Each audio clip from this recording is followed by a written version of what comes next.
I think a lot of people feel pretty bleak about their relationship prospects these days. One of my favorite comedians recently joked that your relationship has a 1 in 8 chance of reaching marriage, and then that marriage has a 50% chance of ending in divorce, which means that there's really a 6.5% chance that the person you're with right now is going to be the one you live with happily ever after. But hold on, what if I told you that you could actually predict with about 94% accuracy whether or not you'll live happily ever after with the person you're with? And just to sweeten the deal even more, what if I told you that this prediction was based on one factor in your relationship? Wouldn't you want to know what that one factor was? Some people think it's money. It's not. Some say sexual chemistry. Nope. Some say it's humor. It isn't. Some say it's forgiveness, which is a good one, but is also not the most important one. So let's get into it. Dr. John Gottman was a professor of psychology at the University of Washington. He and his wife were actually both psychologists in New York City for a while too. He did a study on newlywed couples a while back where they participated by spending the weekend at a bed and breakfast in Washington state. And they agreed to be observed during their stay. Those observations led to a conclusion that actually gave Gottman the ability to predict whether or not a couple would be married or divorced or together but terribly unhappy, and that prediction had a 94% accuracy rate. And it had nothing to do with being rich or poor, it had nothing to do with sex or humor or forgiveness. It was about kindness. It was about having an orientation in your partner's direction without the expectation of reciprocation. Here's what Gottman discovered. Every day as people, we make bids for connection, sort of like casting a fishing line, hoping to catch love. Sometimes we do it knowingly, sometimes we even do it without realizing we're doing it. It's a bid for connection when Alana calls me on her way home from work. It's a bid for connection when I start talking about some mundane event in my life. And kindness is choosing to move in the direction of your partner and respond positively, generously to their bid for connection. Now, Gottman split his findings into 2 types of couples, masters and disasters. Masters were constantly scanning the environment, looking for ways to appreciate and respond generously to their partner's bids for connections. Disasters, on the other hand, made a habit of ignoring their partner's bids for connections, not listening to the mundane stories, shunning the opportunities to come look at something out the window, right down to ignoring their phone calls. If masters turn toward their partners, disasters have a habit of turning away from their partner's connection casts. If masters scan their environment for ways to appreciate, disasters scan their environment looking for opportunities to criticize or show contempt. And contempt is a cancer that rips couples apart, and constant criticism kills relationships. But kindness, choosing to move in another person's direction without the expectation of reciprocation, is like a glue that binds couples together. This is also why I think you should follow Jesus when it comes to your relationships. I mean, in a world filled with criticism and contempt, Jesus showed up and invited people to take their cue from him. He said, "Come to me, all you who are weary and heavy laden, and I will give you rest. Take my yoke upon you." And when he says yoke, he's talking about a way of life. He's talking about a way of being. So Jesus says, "Take my yoke upon you because my yoke is easy and my burden is light." But the word easy there is actually the word for kindness. My yoke is kindness. My way of life is kindness. It's about scanning the environment, choosing to move in the direction of others without the expectation of reciprocation. John, one of Jesus' closest disciples, shows us a real practical example of this. Just before Jesus was arrested, he and his 12 disciples were gathering in an upper room and they were about to eat a meal together. But before they did, Jesus scanned the environment and noticed that there was no host instructing servants to wash the feet of Jesus and his guests. So the evening meal was in progress, and the devil had already prompted Judas, the son of Simon Iscariot, to betray Jesus. Jesus knew that the Father had put all things under his feet and that he had come from God and was returning to God. In other words, Jesus knew who he was. He knew the power he held. He had this divine self-consciousness. So he got up from the meal, took off his outer clothing, and wrapped a towel around his waist.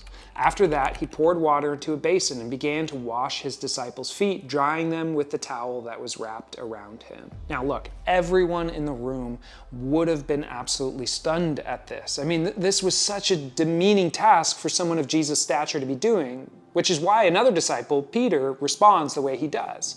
He came to Simon Peter, who said to him, "Lord, are you going to wash my feet?" Jesus replied, "You don't realize what I'm doing, but later you will understand." "No," said Peter, "you shall never wash my feet." Jesus answered, "Unless I wash you, you have no part with me." We'll connect back to that in a second. Then Lord, Simon Peter replied, "Not just my feet, but my hands and my head as well." Jesus answered, "Those who have had a bath need only wash their feet. Their whole body is clean. And you are clean, though not every one of you." For he knew who was going to betray him, and that was why he said not everyone was clean. When he had finished washing their feet, he put on his clothes and returned to his place.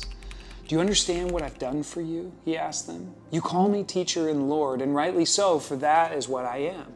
Now that I, your Lord and teacher, have washed your feet, you also should wash one another's feet. I've set you an example that you should do as I have done for you. Very truly I tell you, no servant is greater than his master, no messenger greater than the one who sent him. Now that you know these things, you'll be blessed if you do them." Three things that I think are worth noticing here. First, the divine self-consciousness that leads to kindness. One of the most amazing things about Jesus is the fact that he believes that he's God. He knows he came from God. He knows he's returning to God. Jesus knows he's divine. And what does he choose to do with that knowledge? He puts on a towel and serves the people around him. He doesn't feel the need to overpower people with his divinity or lord it over them. He doesn't use his godness to motivate them. Nothing. He chose instead to scan his environment and to look for an opportunity to generously serve. His divine self-consciousness led to kindness. The second thing worth noticing is Jesus' invitation to participation. Peter refuses to let Jesus humiliate himself like this. No, you're not going to wash my feet, he says. Jesus says, "I'm your teacher and your master. If this level of kindness isn't beneath me, then it's definitely not beneath you either. So as I've done for you, so you need to go and do for others. And if you do it, you'll be blessed." There's this invitation to participation, which leads to the third thing to notice. Jesus says to his disciples just a few minutes after this in verse 34, "As I have loved you, so you should also love one another." And I don't want you to miss this here, because this is an incredibly countercultural way of thinking. None of us would have thought that it would be unreasonable for Jesus to have opted for divine reciprocation. As I have loved you, so also you should love me, right? As I have done for you, so also you should do for me. But instead, Jesus brings something completely different to the table. He doesn't ask for reciprocation. He asks for multiplication. As I've done for you, so also you should do for others. You see, the number one predictor of success in a relationship is kindness. It's the willingness to move in the direction of your partner without the expectation of reciprocation. But so often, that's not what our acts of kindness are, right? And that's a problem.